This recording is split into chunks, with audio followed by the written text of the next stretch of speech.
Hello everyone, कैसे हैं आप सब। आई होप के एवरीवन इज डूइंग फैंटास्टिक और आप अपनी तैयारी जो है काफ़ी अच्छे से कर रहे होंगे। एक्चुअली आज मुझे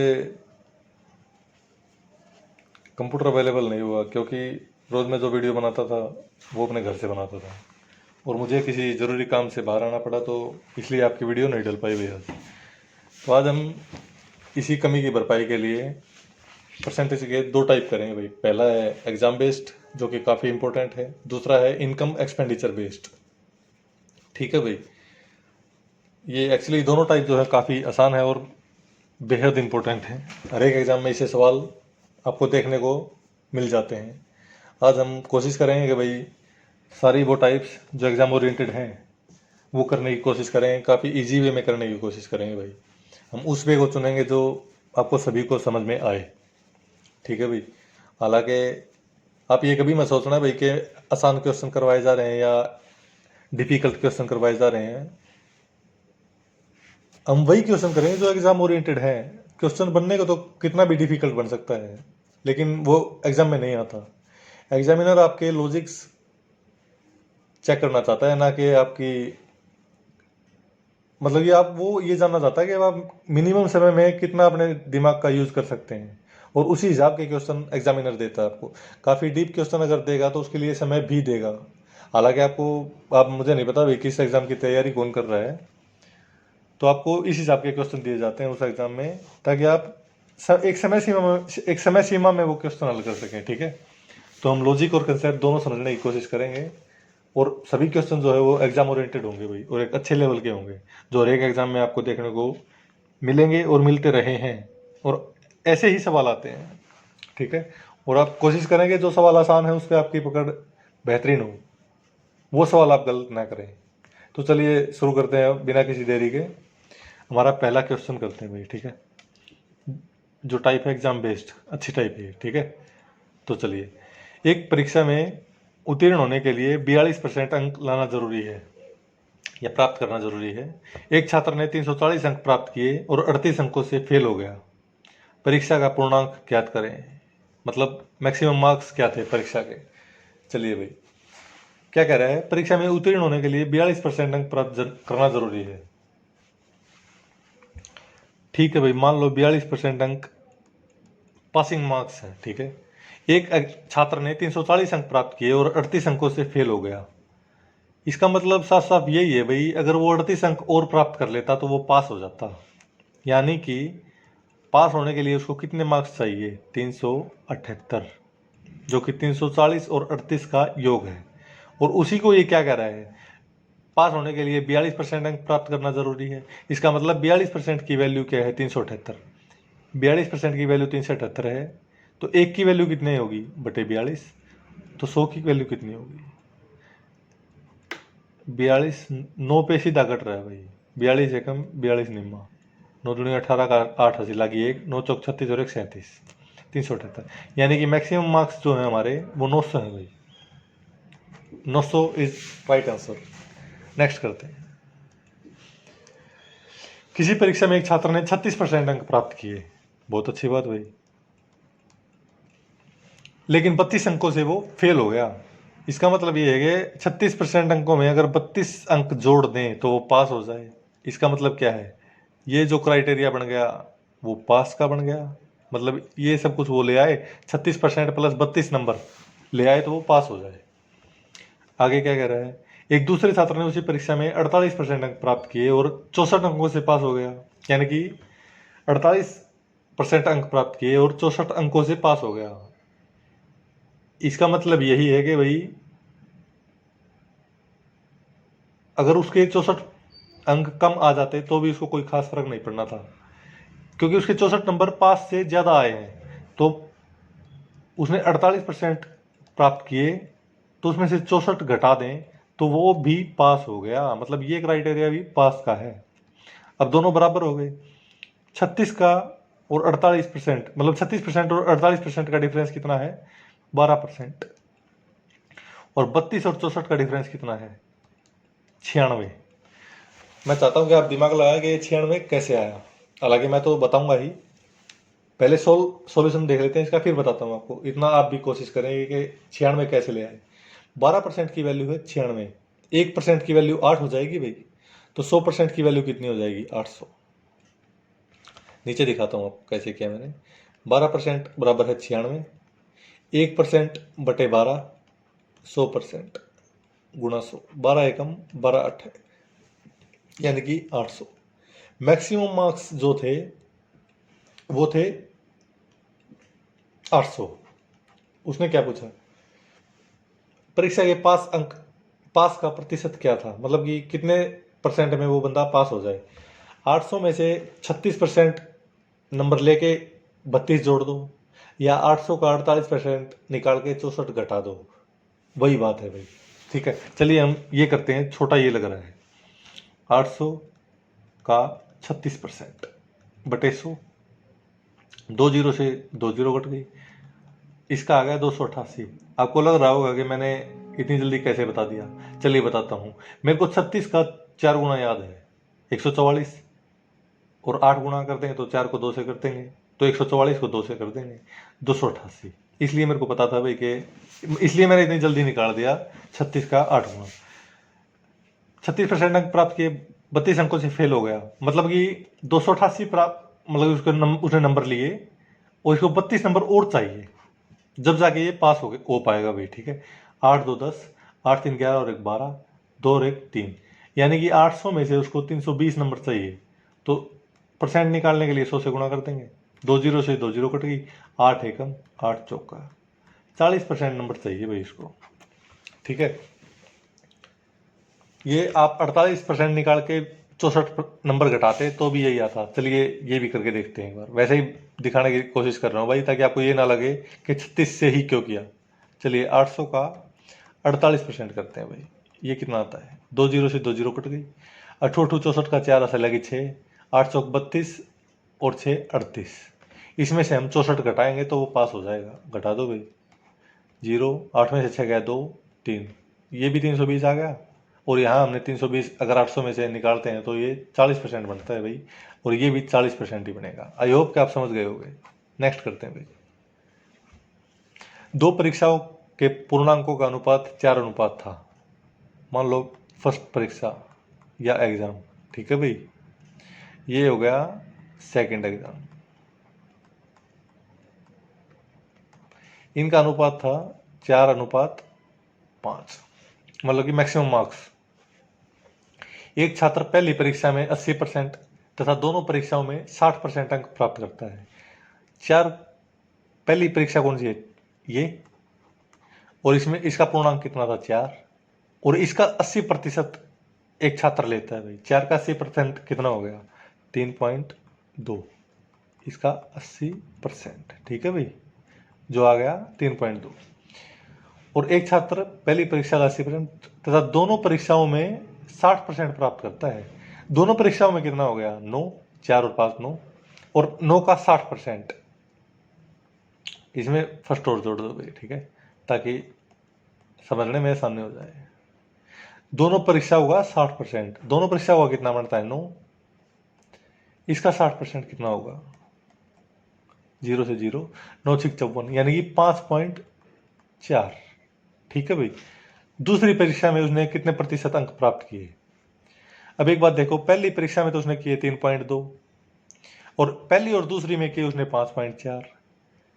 पहली और दूसरी में से पहली घटा दें तो हमारे पास दूसरी का बच जाएगा भाई, ठीक है। तो पहली और दूसरी का योग है 5.4 और पहली है 3.2, तो दूसरी कितनी हो जाएगी भाई? मतलब दूसरी परीक्षा में उसने कितने नंबर लिए? सेकंड एग्जाम में लिए उसने 5.4 माइनस 3.2, यानी कि 2.2, और दूसरी का पूर्णांक था कितना? 5, यानी कि उसने 5 में से 2.2 नंबर लिए हैं, गुणा 100। अगर पॉइंट हटाएंगे तो बटे 10 आ जाएगा, 0 से 0 कट गया, यानी कि 10 एकम 10 धाया, 5 एकम 5 दूनी 22 दूनी 44, तो 44% अंक प्राप्त किए हैं भाई उसने दूसरी परीक्षा में। आई होप कि आप समझ गए होंगे। नेक्स्ट करते हैं। एक परीक्षा में एक छात्र ने 30% अंक प्राप्त किए, ठीक है, बहुत अच्छी बात भाई। लेकिन 96 अंकों से वो फेल हो गया। मतलब सीधा सा ये है कि अगर उसको 96 नंबर और मिल जाते तो वो पास हो जाता। मतलब ये क्राइटेरिया किसका है? पास का। आगे क्या कह रहा है? दूसरे छात्र ने उसे परीक्षा में 45% अंक प्राप्त किए जो उत्तीर्ण अंकों से 24 ज्यादा थे। यानी कि अगर वो 45% नंबर उसने लिए हैं, उसमें से 24 घटा दें तो भी उसको कोई खास फर्क नहीं पड़ेगा। मतलब वो फिर भी पास है। ठीक है भाई, ये दोनों बराबर हो गए क्योंकि दोनों पास हैं।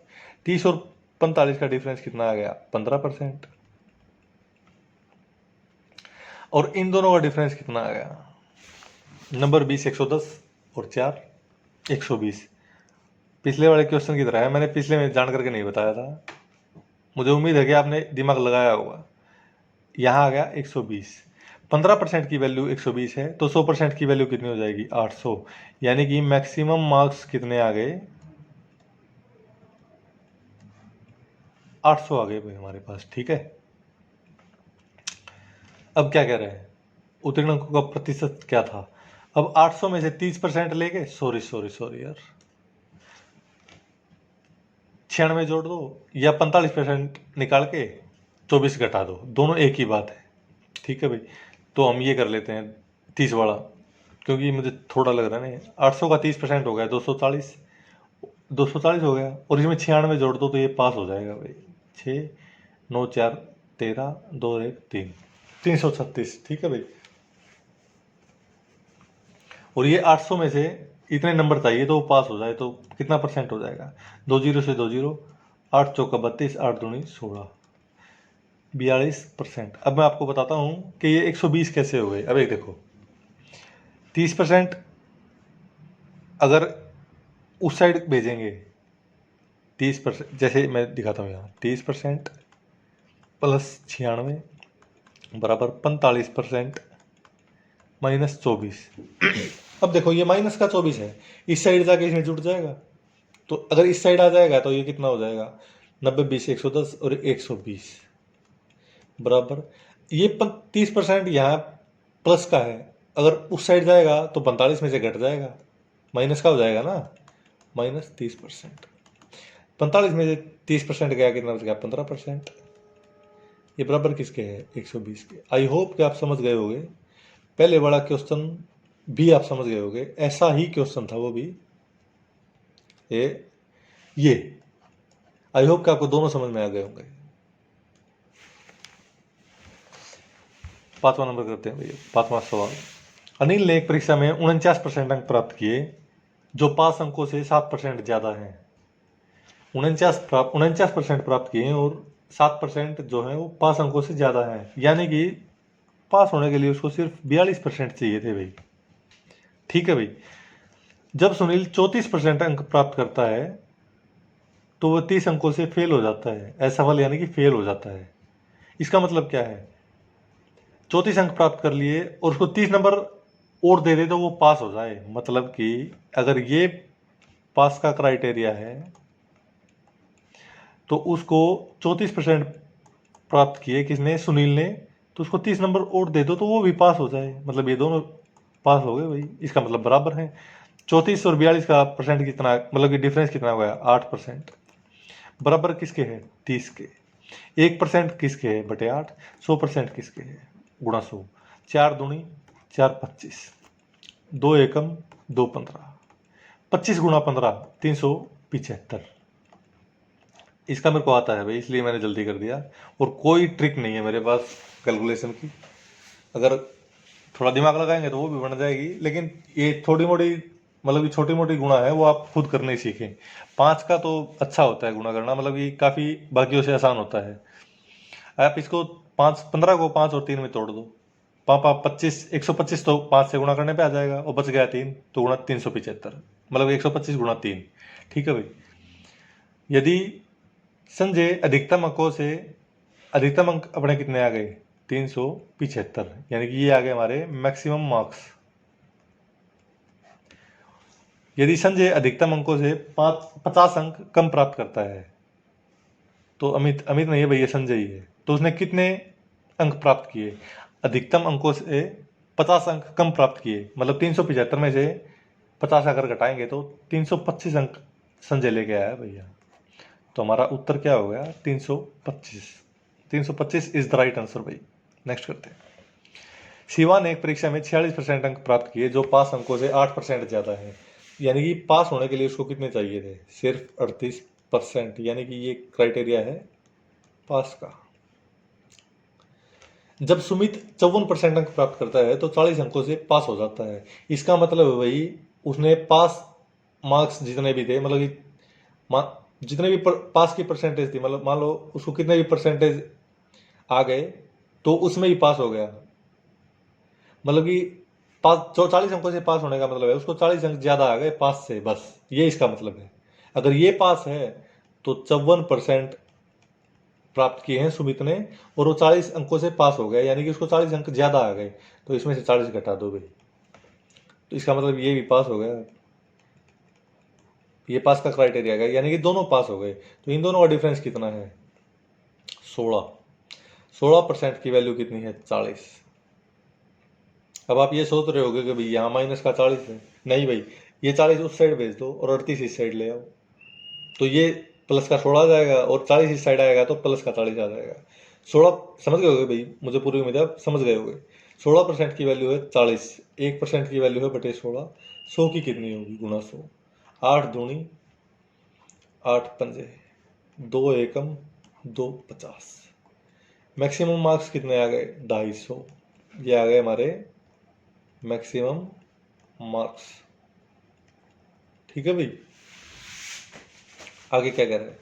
यदि गोल्डी अधिकतम अंकों से 20 अंक कम प्राप्त करता है तो गोल्डी ने कितने अंक प्राप्त किए? अधिकतम अंक है 250, गोल्डी ने इनसे 20 कम मतलब कि 20 कम प्राप्त किए हैं। 250 से 20 कम करेंगे तो कितना आ जाएगा? 230। तो गोल्डी ने कितने नंबर लिए हैं? 230 लिए हैं भाई। 230 is the right answer. Next question देखते हैं। प्रिया ने एक परीक्षा में 44% अंक प्राप्त किए हैं। बहुत अच्छी बात भाई। जो पास अंकों से 30 अंक ज्यादा है, मतलब इसमें से 30 घटा दो, अब भी वो पास है, मतलब ये क्राइटेरिया हो गया पास का। जबकि मालती ने 32% अंक प्राप्त किए और 42 अंकों से फेल हो गई। यानी कि मालती ने 32% किए प्राप्त अंक, मतलब कि मालती ने 32% अंक ले लिए और 42 अंकों से फेल हो गई। यानी कि अगर उसको 42 नंबर और मिल जाते तो वो पास हो जाती। यानी कि यहाँ मालती भी पास हो गई, यानी कि दोनों पास हैं। अब हम डिफरेंस आसानी से निकाल सकते हैं। 44 और 32 का डिफरेंस कितना है? 12%। बराबर है 30, यहाँ माइनस का है तो वहां जाके प्लस का हो जाएगा 72। 12% की वैल्यू 72 है तो 100% की वैल्यू कितनी हो जाएगी? 600।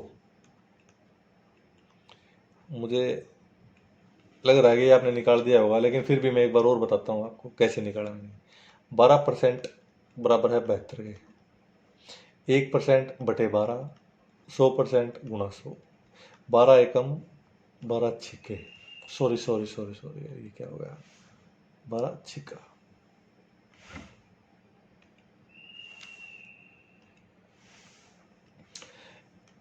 अधिकतम अंक हमारे कितने आ गए? 600। ये आ गए अपने मैक्सिमम मार्क्स। ठीक है भाई, आगे क्या कर रहे हैं? यदि अनीता 231 अंक प्राप्त करती है तो उसे परीक्षा पास करने के लिए कितने अंक और चाहिए? अगर हमें इस मतलब कि 600 में से हमें ये पता चल जाए कि भाई पास मार्क्स कितने हैं, तो हम ये क्वेश्चन बिल्कुल आसानी से कर लेंगे। और पास मार्क्स हम कैसे निकाल सकते हैं? या तो 600 का 44% निकाल के उसमें से 30 घटा दें, या 600 का 32% निकाल के उसमें 42 जोड़ दें। मेरे को 32 वाला ज़्यादा आसान लग रहा है। कारण इसका यही है, अगर 600 का 32% निकालेंगे हम तो इसकी गुणा सिद्धि है 192 और इसमें 42 जोड़ देते हैं। 2 और 2 4, 9 4 13, 1 2। मतलब कि पास होने के लिए 234 अंक चाहिए ही चाहिए। अनीता ने 231 अंक लिए हैं, तो कितने अंक कम लिए हैं? 3। 234 पास होने के लिए चाहिए भाई, लेकिन अनीता जो है 231 अंक प्राप्त कर रही है, तो 3 अंक और चाहिए उसको। आई होप कि आप समझ गए होंगे। नेक्स्ट करते हैं भाई। एक परीक्षा पास करने के लिए लड़कों और लड़कियों को 44% और 39% अंक प्राप्त करने की ज़रूरत है। कोई बात नहीं भाई, मतलब कि बॉयज़ और गर्ल्स, ठीक है भाई। बॉयज़ को चाहिए 44%, लड़कियों को चाहिए 39%। आगे क्या कह रहा है, एक लड़के को 125 अंक प्राप्त होते हैं जो पासिंग अंकों से 15 ज़्यादा है। मतलब उसको 15 अंक ज़्यादा हो गए, यानी कि अगर उसको 15 अंक कम भी प्राप्त होते तो वो पास हो जाता। यानी कि 125 में से 15 घटा दें तो मतलब लड़कों को कितने नंबर चाहिए, 110 पास होने के लिए। नंबर में तो वो 110 हो गए, लेकिन परसेंटेज में वो क्या बोल रहा है, 44%। तो यानी कि 44% की वैल्यू कितनी है, 110। 1% की वैल्यू कितनी है, बटे 44। 100 की भी निकाल सकते हैं हम, लेकिन आगे देखते हैं क्या कह रहे हैं। यदि एक लड़की 93 अंक प्राप्त करती है तो उसको पास होने के लिए कितने अंकों की और ज़रूरत है, यानी कि कितने और अंक उसको चाहिए। अब एक छोटी सी बात देखो यहाँ, अगर हम डायरेक्ट 39% की वैल्यू निकाल दें तो उसके पास मार्क्स आ जाएंगे भाई, आ जाएंगे ना। फिर हमें 100% निकालने की ज़रूरत नहीं रहेगी। पहले हम डायरेक्ट ये अप्रोच लगाते हैं, उसके बाद हम 100 से भी करेंगे। चलिए, 22 दूनी 22 पंजे, 5 निम 45 का 5 असल लगी 4, 5 15 और 4 19। मतलब लड़कियों को जो पास होने के लिए नंबर चाहिए 39% चाहिए, और 39% की वैल्यू है ये। 2 निम्मा 18, 15 बच गया, 2 सत्ते 14, 2 पंजे 10। लड़कियों को पास होने के लिए 97.5 नंबर चाहिए भाई। यदि एक लड़की 93 अंक प्राप्त करती है तो उसको पास होने के लिए कितने और अंकों की ज़रूरत है, 93 किए हैं उसने और ज़रूरत है 97.5 की, यानी कि 4.5 नंबर, 4.5 नंबर और चाहिए इसको पास होने के लिए। ठीक है भाई, आई होप कि आप समझ गए होंगे। लेकिन अब हम 100 वाली वैल्यू से करके दिखाते हैं आपको ये क्वेश्चन।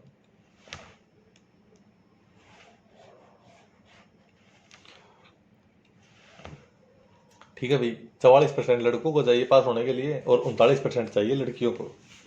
एक लड़के को 125 अंक प्राप्त होते हैं जो पास अंकों से 15 ज़्यादा है, यानी कि अगर उसको 110 भी मिल जाए तो वो पास हो जाए। ये 44% क्या बोल रहा है, 110। 1% कितना है, बटे 44। 100% कितना है, गुणा 100। 22 दूनी 22 पंजे, 2 एकम 2 50। मैक्सिमम मार्क्स कितने आ गए भाई अपने, 250। और लड़कियों को कितने परसेंट चाहिए पास करने के लिए, 250 का 39%, यही चाहिए ना। 0 से 0 कट गया। 25 निमा 225 का 5 असे लगी 22, 25 दिए 75 और 22 97। अगर 10 ऊपर लेके जाएंगे तो 97.5 हो जाएगा भाई। लड़कियों को चाहिए 97.5 नंबर, और एक लड़की को 93 नंबर मिलते हैं। कितने कम मिलते हैं, 4.5। हमारा 100 से भी वही वही आ गया। आप डायरेक्ट अपना टाइम बचा सकते थे। 44% 110 के, 44% 110 के, 1/44 के 39। ये डायरेक्ट आप समय बच सकता था। आप एग्जाम अप्रोच यही फॉलो करें भाई। नेक्स्ट करते हैं। ओह, नेक्स्ट तो खत्म हो गया भाई। हमारा दूसरा टाइप है इनकम एंड एक्सपेंडिचर बेस्ड। ये आ गया भाई, ये काफ़ी इंपॉर्टेंट है भाई। ये भी अच्छा क्वेश्चन है, मतलब ये मिल जाते हैं आपको परसेंटेज में, इनकी टाइप मिल जाती है। बस एक छोटा सा लॉजिक है इसका, ये जो कहेगा हमने वही मानते चलना है बस। जब तक ये ना कहेगा हमने शेष का, चलो शेष का मैं ये सवाल करते हैं फिर आपको और अच्छे से आएगा। एक व्यक्ति अपनी आय का 23% घर के किराए पर, 22% बच्चों की शिक्षा पर, 10% इंश्योरेंस पॉलिसी पर और 12 अन्य खर्च मदों पर खर्च करता है। यहाँ मदों कर लो भाई, और भी कोई भी काम पड़ सकता है उसको। मतलब 12 जो मिसलेनियस खर्चों पे उसके पैसे खर्च हो जाते हैं, मिसलेनियस कामों पे। ठीक है, और इस तरह वो 10,230 रुपये की बचत करता है। उसकी कुल आय कितनी है, कुल आय आपको माननी है 100। धीरे धीरे आपको पता चल जाएगा कहाँ कौन सी वैल्यू माननी है। यहाँ तो 100 मान के काम चला रहे हैं हम। ठीक है, जैसे जैसे हम अब आगे बढ़ेंगे तो धीरे धीरे आपको पता चल जाएगा कौन सी वैल्यू 100 से भी अप्रोप्रिएट हो जाती है स्थिति बदलते ही। चलिए, कुल आय हमने मान ली 100 और एक व्यक्ति अपने आएगा 23% किराए पर। ये मैं आपको समझाने के लिए बता रहा हूँ। एग्जाम अप्रोच देखते हैं इसके बाद। 22% शिक्षा पर, 10% LIC पर और 12% मिसलेनियस खर्चे। भाई कोई भी हो सकता है। विविध का मतलब है खर्च, मिसलेनियस अन्य का मतलब भी वही है, मतलब कोई भी खर्चा हो सकता है। तो उसने कितना खर्चा कर दिया? 22 और 23, 23 और 22 45 और 10 55 और 12 67। मतलब उसने 100 रुपये उसकी आय थी तो 67 उसने खर्च कर दिए भाई। अगर 67 खर्च कर दिए तो उसने बचा कितने लिए? 33 बचा लिए ना। अगर उसने 100 में से 67 खर्च कर दिए तो उसके पास 33 ही बचेंगे। अगर इसी 33 की वैल्यू, ये 10,230 बोल रहे हैं, 67 रुपये खर्च करके 33% उसने बचा लिए और उसी 33% को ये क्या कर रहा है, और 10,230 रुपये, यानी कि 33% की वैल्यू है 10,230 बटा एक की वैल्यू कितनी आ जाएगी? बटे 33। और 100 की कितनी आ जाएगी? गुणा 100। अब काट दो इसको। 11 तिये 11 निमा 99, 330 बच गया। ये 30 पे कट गया। 3 एकम 3 तीनों 3 एकम 0। आप ये गुणा और काटना पीटना आप अपने हिसाब से करें, मैं अपने हिसाब से कर रहा हूँ, ठीक है। तो इसकी 100 की वैल्यू कितनी आ गई? 310 गुणा 100 बराबर है 31,000 के। ये हमारा एग्जैक्ट उत्तर है भाई, ठीक है ना। आप अपने हिसाब से काटें, मैं किसी और तरह से काटता हूँ, लेकिन उत्तर वही आएगा अपना। चलिए अब देखते हैं एग्जाम अप्रोच क्या होनी चाहिए इस क्वेश्चन की। आय हो गई हमारी 100, मान ली हमने। 23% करके किराए पर, 22% बच्चों की शिक्षा पर, 23 और 22 45, 10 LIC पर, 55, 12 अन्य खर्चों पर, 67, यानी कि 67 खर्च कर दिए। 100 हमारी आय थी तो हमारे पास बच कितना गया? सॉरी 67 है भाई। 10 में 7 गया 3, 9 में से 6 गया 3, 33 बच गए। उसी 33 को ये क्या कर रहा है? 10,230। 33 बराबर है 10,230, एक बराबर है बटे 33, 100 बराबर है किसके होगा? ये काटोगे पीटोगे तो 31,000 आ जाएगा भाई। ये आपका एग्जैक्ट उत्तर है, ठीक है। नेक्स्ट करते हैं। एक व्यक्ति अपनी संपत्ति का 30% दान कर देता है। आय, कुल संपत्ति कितनी थी ये पूछा ना उन्होंने। संपत्ति मान लो उसके पास 100 थी। अब क्या कह रहे हैं? 30% दान कर दिया, उसके पास कितने बच गया? 70 बच गया भाई। 100 था, 30 दान कर दिया, 70 बच गया। शेष का जो 70 बचा है उसी को ये शेष कह रहा है भाई, ठीक है। क्योंकि 100 हमने माना था, 30 दान कर दिया तो 70 बच गया, यानी कि शेष बच गया। शेष का 30 और 25% भाग पत्नी और बेटे को दे देता है। यही बात आपको समझनी है यहाँ। क्या समझनी है आपको? ये समझना है भाई, शेष का यानी कि 70 का 30 और 25%, इन दोनों को आपने जोड़ देना है। ऐसा नहीं है भाई कि 70 का 30% निकालोगे फिर 25% निकालोगे, नहीं। क्योंकि ये यहाँ सिर्फ शेष का, शेष जो कि 70 है उसका 30 और 25 बोल रहा है ना, और लगा दिया उसने बीच में, इसलिए आपको ये दोनों का जोड़ के लेना है। अब क्या कह रहा है? शेष का यानी कि 70 का 30 और 25 यानी कि 55 भाग पत्नी और बेटे को दे देता है। अगर 55% भाग पत्नी और बेटे को दे दिया तो बाकी कितना बच गया? 70 का 45% बच गया भाई।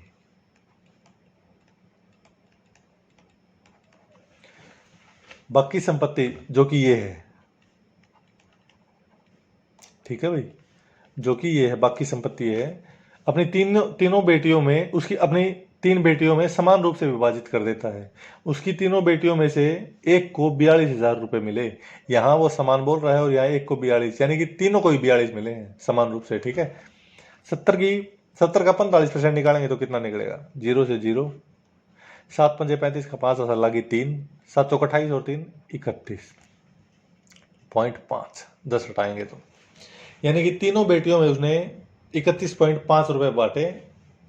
31.5% जो भी रहा होगा, ये पैसा रहा होगा, संपत्ति रहा होगा, तीनों बेटियों में समान रूप से बांटे।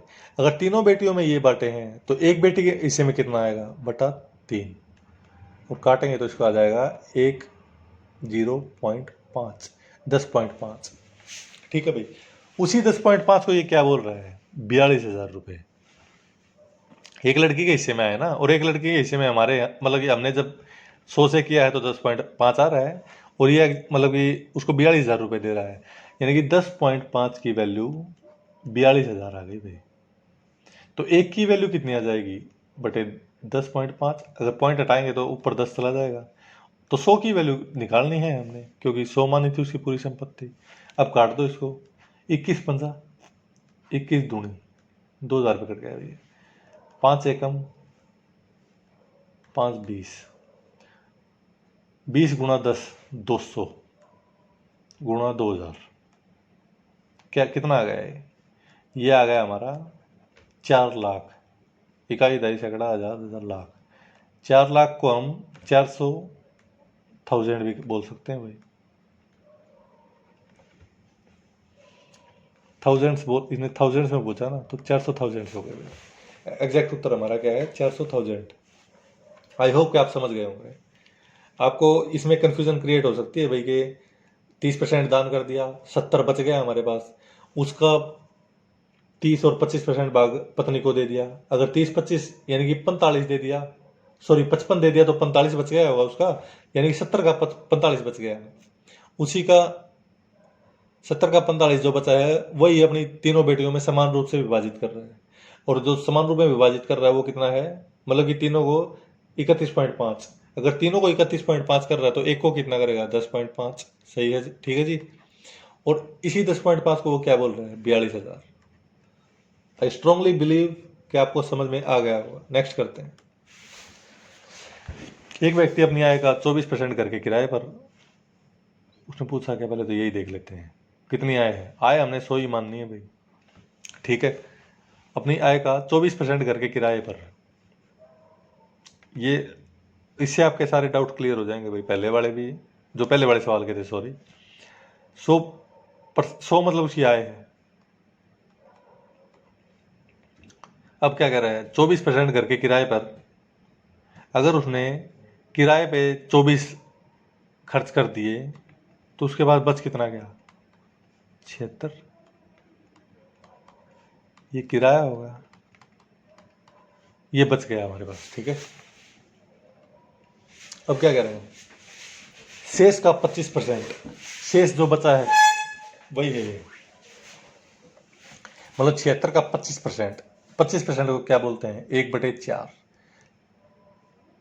बच्चों की शिक्षा पर इसका 1/4 कितना हो जाएगा, 19। ये होगा शिक्षा। अगर ये शिक्षा में उसने लगा दिया तो बचा कितना, 76 में से 19 गया 57, ये बच गया भाई। वह शेष जो अभी बचा है 57, 33 से ये 1/3, ये क्या आ गया, ये एक नहीं भाई, इसको काट दो।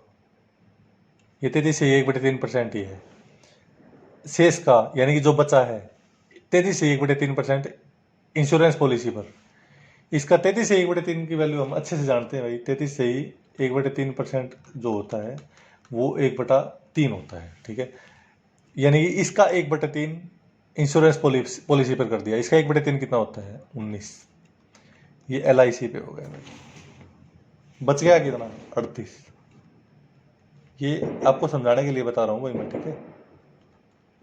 ये बचा, आगे क्या कर रहे हैं, शेष का जो ये बचा है इसका 50% बाकी खर्चों पर खर्च कर देता है। इसका 50% कितना होता है, 19। विविध खर्चे कर बोल दो इनको। बच गया कितना, 19। लास्ट में हमारे पास बचा है 19%। अब क्या कह रहे हैं देख लेते हैं। यदि वह 11,780 रुपये एक साथ बच्चों की शिक्षा कौन सी है, 19% और इंश्योरेंस पॉलिसी पर खर्च करता है। इंश्योरेंस पॉलिसी कितना है, 19। ये भी 19 है। मतलब कि उसका शिक्षा पर और LIC पर टोटल उसने कितना खर्च किया, 38%। उसी को वो क्या कह रहा है, 11,780, यानी कि 38% की वैल्यू है 11,780। एक की वैल्यू होगी बटे 38, 100 की वैल्यू कितनी होगी, गुणा 100। अब काट दो 20 को, 19 दूनी 19 छिके 114, 19 दूनी 38, 0 की 0, 2 एकम 2 तेज है, 2 एकम 0, यानी कि 31,000 रुपये। 31,000 रुपये हमारा एग्जैक्ट उत्तर है भाई। इसमें आपको ऐसे ही करना पड़ेगा, मैंने समझाने के लिए ऐसे बताया आपको, आप जल्दी भी कर सकते हो। चलिए देखते हैं जल्दी कैसे करेंगे। इसी को प्रैक्टिस करनी पड़ेगी और कोई रास्ता है ही नहीं इसका। कुल आय 100 हो गई, 24 घर के किराए पे निकाल दिया, बच गया कितना, 76।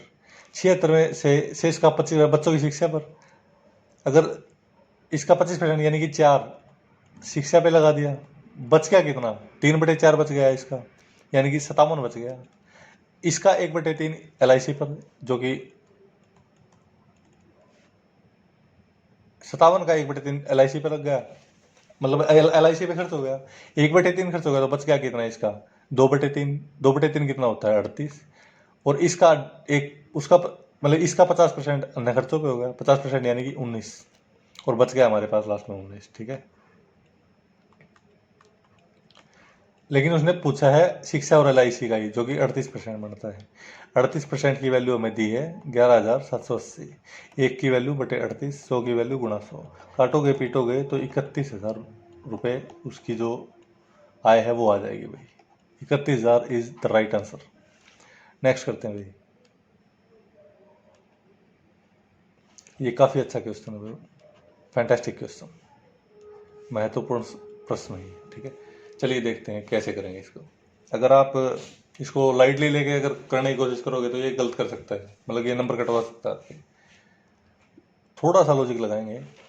ये क्या करे, 66 से ही 2/3 हिस्सा तनुजा का है, मतलब तनुजा के पास संपत्ति का 66 से ही 2/3% हिस्सा है। 33 से ही 1/3% की वैल्यू क्या है भाई, 1/3।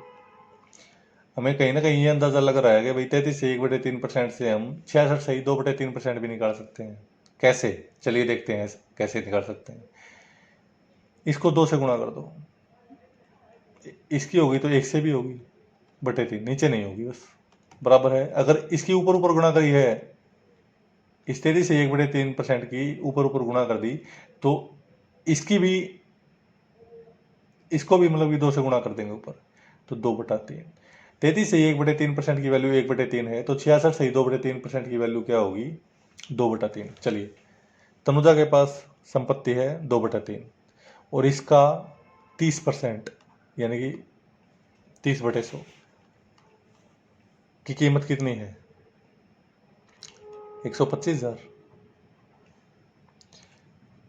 0 से 0, 3 से 3, 2 एकम 2 पंजा, तो उसके पास कुल संपत्ति कितनी है, 125,000 गुणा 5। लेकिन हमने क्या निकालना है, उसकी 45% की संपत्ति कितनी है, 45%। अब काट दो भाई, 2 0 से 2 0 कट गई। अगर 125 गुणा 5, 625 गुणा 45, ये है भाई उसकी 45% संपत्ति की वैल्यू। चलिए फिर इससे पूरी गुणा करके देखते हैं। इसको हम क्या लिख सकते हैं, 9 गुणा 5। पहले इसकी 9 से गुणा कर दो, 9 0 0, 9 5 45 का 5 असर लगी 4, 9 दूनी 18 और 4 22 का 2 असर लगी 2, 9 6 54 और 2 56। अब इसकी 5 से करता हूँ, 5 0 0, 5 5 25 का 5 असर लगी 2, 5 दूनी 10 और 2 12 का 2 असर लगी 1, 5 31 और 1 31 का 1 असर लगी 3, 5 5 25 और 3 28, 281, 250 इज द राइट आंसर भाई। एक दो बार प्रैक्टिस जरूर करनी पड़ेगी भाई आपको इन क्वेश्चनों के लिए।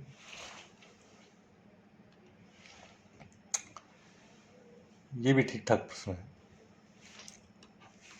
वैशाली अपनी आय का 24% खाने पर और 15% किराए पर, तो उसकी आय कितनी, आय तो हमने 100 ही माननी है भाई। ठीक है,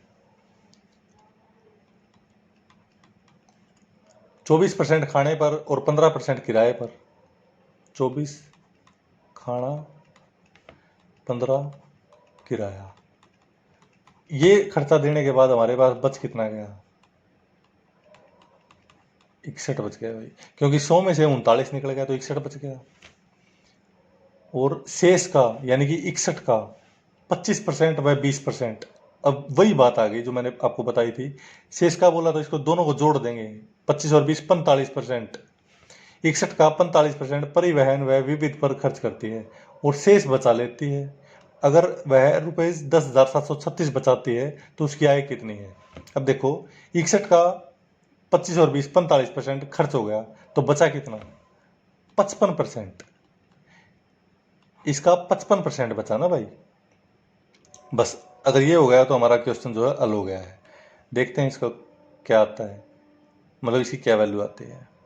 55 को 11 और 5 लिख सकते हैं, 11 गुणा 5, तो 11 की पहले 61 से करा दो, 11 एकम 11 का एक ऐसे लगी एक, 11 6 66 और 1 67 गुणा, अब 5 की करा देते हैं, 5 एकम 5, 5 सत्ते 35 का 5 ऐसे लगी 3, 5 6 30 और 3 33 बटा 100, यानी 33.55 रुपये वो बचा लेती है।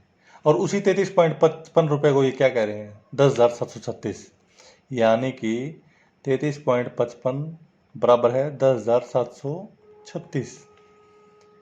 एक की वैल्यू कितनी है 33.55, पॉइंट हटाएंगे तो ऊपर 100 चला जाएगा, और हमने निकालनी है 100 की वैल्यू, वो आ गया अलग से। ठीक है, मतलब अलग से 100, एक तो ये पॉइंट वाला हट गया तो 100 आ गया, और एक जो हमने 100 का निकालना है वो। अब सोल्व कर दो भाई इसको। अब ये 11 से कट रहा है भाई, 11 3 33 0, 11 5 55, ये भी काट दो, 11 निम्न 99 8 3, 11 77 6, 11 6 66। अब किस पे जा रहा है, 61 पे जाएगा भाई ये, क्योंकि 61 था गुणा में। ठीक है, इसलिए 61 पे काटेंगे तो कितने पे कट रहा है, 5 पे, 61 50 305, और ये 61 पे काटेंगे तो कितने पे कट रहा है, 61 को 16 से करोगे, 116 16 का 6 से लगे एक,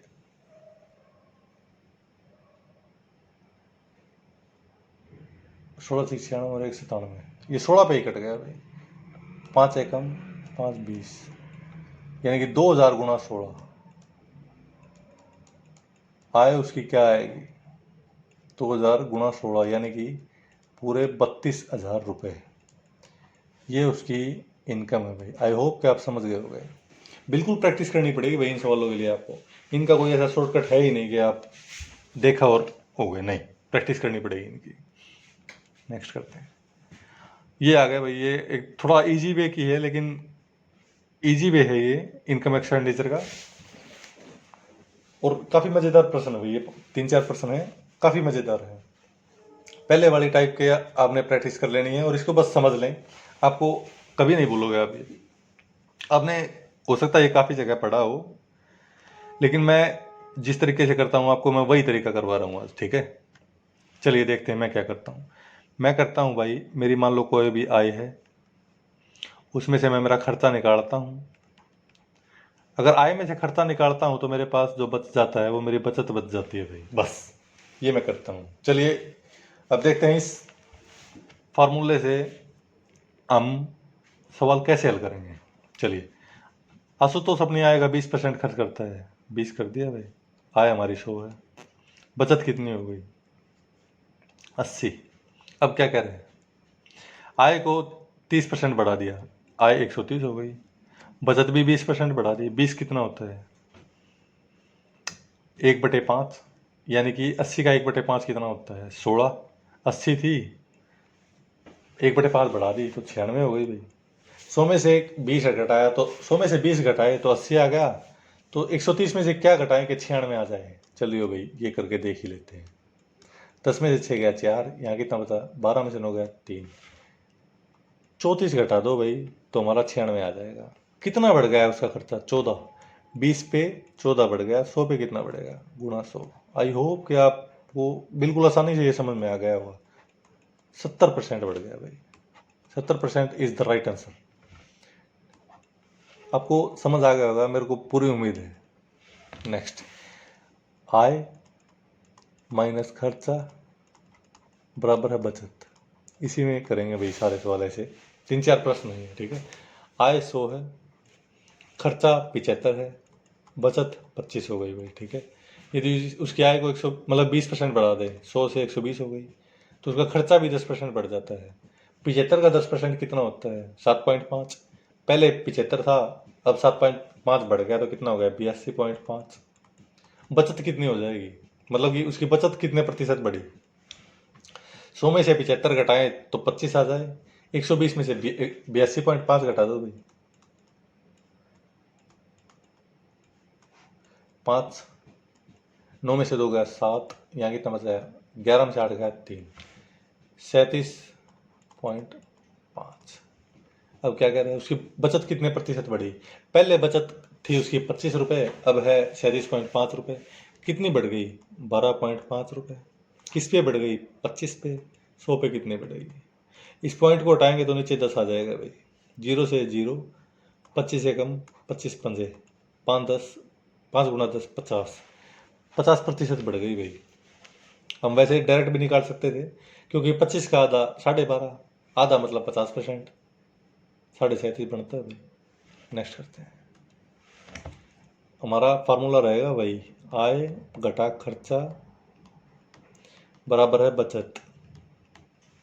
एक आदमी अपनी आय का 80% खर्च करता है, आय उसकी 100 है, खर्चा 80 है, बचत है 20। यदि उसकी आय को 35% बढ़ा दिया जाए, आय 135 हो गई, खर्चा भी 37.5 बढ़ जाता है। मैं आपको पहले क्लास से बताता आ रहा हूँ भाई के परसेंटेज की जो फेमस वैल्यू है, जो इंपॉर्टेंट वैल्यू है, वो अपने टेस्ट पर रखें। और जो मैंने शुरुआत में क्लास में आपको कुछ वैल्यूज निकाल के दिखाई थी, उनका लॉजिक बताया था, अगर उनकी आपने प्रैक्टिस की है तो आपको एग्जैक्टली इसका उत्तर पता होगा। मतलब 37.5% कितना होता है? सॉरी, 37.5 की वैल्यू, 37.5% की वैल्यू होती है 3/8। ठीक है मेरे भाई, जो भी देख रहा है इस वीडियो को। 80 पहले उसका खर्चा था, अब उसका खर्चा 3/8 बढ़ गया है, तो 80 पे कितना बढ़ जाएगा? 30 बढ़ जाएगा ना भाई, क्योंकि 80 का 3/8 बढ़ाएंगे हम, 8 एकम 8 दाया, तो 30 बढ़ जाएगा। सॉरी,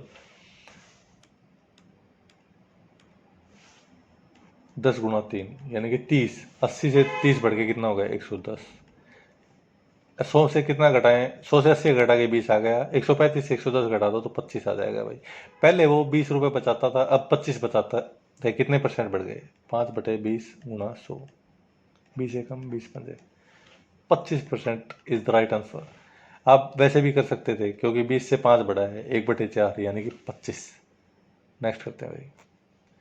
अरे वाह, एक्चुअली हमने अपनी दोनों टाइप जो है अच्छे से पूरी कर ली है भाई, और ये काफ़ी इंपॉर्टेंट टाइप थी। काफ़ी अच्छे सवाल एग्जाम्स में बनते हैं इनके बेस पे। आई होप कि आपको क्लास पसंद आई होगी। अगर आपको पसंद आई है तो लाइक, कमेंट, सब्सक्राइब और शेयर ज़रूर करें। Thank you guys.